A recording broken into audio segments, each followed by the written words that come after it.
Oke, sekarang kita bahas nomor 16 nih. Ini tentang gerak vertikal ya. Kalau misalkan kita baca soalnya, ini sebuah bola dilemparkan vertikal ke atas dari ketinggian 15 meter di atas tanah dengan kecepatan awal 10 meter per sekon. Jadi kayak gini nih. Jadi posisi bola awalnya kan kayak gini dia. Nah, jadi ini kayak gedung lah kali ya. Nah, jadi ini nih ketinggiannya tuh dia 15 meter nih. Nah, dia 15 meter dari ketinggian tanah. Jadi bola itu tuh dilempar ke atas. Nah, ke atas ya. Berarti ketinggiannya berapa dong? Ya kita nggak tahu ketinggian bola ketika bola itu tuh dilempar ke atas. Nah, ini berarti H gitu ya. Nah, gitu ya. Dan kecepatan awalnya ini 10 meter per detik nih. Ini kecepatan awalnya 10 meter per detik ya. Nah, lalu kecepatan bola ketika tiba di tanah tuh berapa tuh? Nah, berarti ingat kalau misalkan bola dilempar, pasti dia bakal jatuh lagi kan. Ketika bola itu dia sesaat sebelum dia jatuh, dia itu tuh berada di ketinggian maksimal nih Ken sebetulnya. Nah, ingat kalau misalkan bola dilempar ke atas dan dia udah mencapai ketinggian maksimal, berarti nih kecepatan akhirnya berapa? Ya 0 gitu ya, 0 meter per detik gitu ya. Nah, terus ketika bola itu dia jatuh ke tanah, kan ini tanya kecepatan bola ketika tiba di tanah gitu berapa ya. Nah, berarti kalau misalkan dia jatuh, ini berarti yang sebelah sisi kiri ini nih gerak vertikal ke atas, yang sebelah kanan, sisi kanan ini gerak vertikal, gerak jatuh bebas. Yang dimana kalau gerak jatuh bebas kecepatan awalnya itu tuh sama dengan 0 meter per detik ya. Nah, gimana cara mencari nilai kecepatan akhirnya ketika dia berada di tanah ya? Ya, kita juga harus tahu ketinggiannya juga ini berapa gitu ya, ketinggiannya ya. Nah, sebenarnya ketinggian dari sini nih kita udah tahu nih, ini nih 15 meter gitu ya. Tapi dari sisanya ini ke sini nih berapa? Nah, kita harus mencari yang ketinggiannya dulu nih. Ketinggian yang ininya dulu nih. Lewat apa? Lewat yang gerak vertikal ke atas gitu ya. Kan datanya lebih komplit yang gerak vertikal ke atas, benar nggak?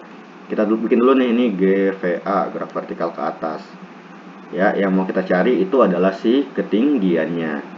Berarti kalau kita mau mencari ketinggiannya, langsung aja nih, berarti H sama dengan kecepatan awal dikali waktu ya, ditambah sama, kalau mau pakai rumus ini nggak bisa ya, soalnya dia nggak punya nilai waktunya ya.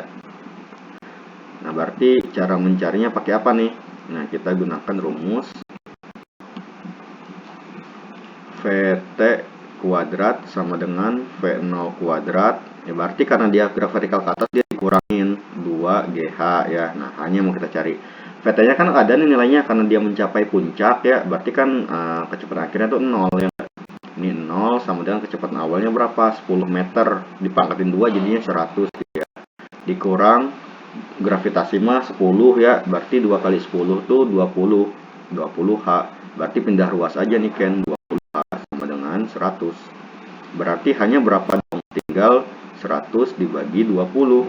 Berarti nih coret aja nih. Coret 10 bagi 2 5 meter. Oh, ternyata ketinggian dari atas gedung ini nih sampai si bolanya mencapai puncak itu tuh ketinggiannya sama dengan 5 meter. Berarti ketinggian totalnya berapa dong? Ketinggian totalnya ya tinggal jumlahin aja, 5 meter ditambah 15 meter. Jadinya berapa nih? 20 meter. Otomatis ketinggian di sini juga sama dong, 20 meter ya enggak? Nah, yang mau kita cari kan kecepatan bola ketika tiba di tanah nih. Ya, kita udah punya nih datanya nih. Ada data ketinggian, ada data kecepatan awal ya, 0 meter per detik ya. Karena dia gerak jatuh bebas, sekali lagi kecepatan awalnya pasti 0 ya karena jatuh gitu ya. Ya udah deh, kita cari nih kecepatan akhirnya gimana dengan rumus yang ini kita tulis dulu nih, GJB nih. GJB, gerak jatuh bebas. Nilai waktunya kan nggak ada nih. Berarti untuk mencari nilai kecepatan akhirnya sama juga nih kayak rumus GVA ya.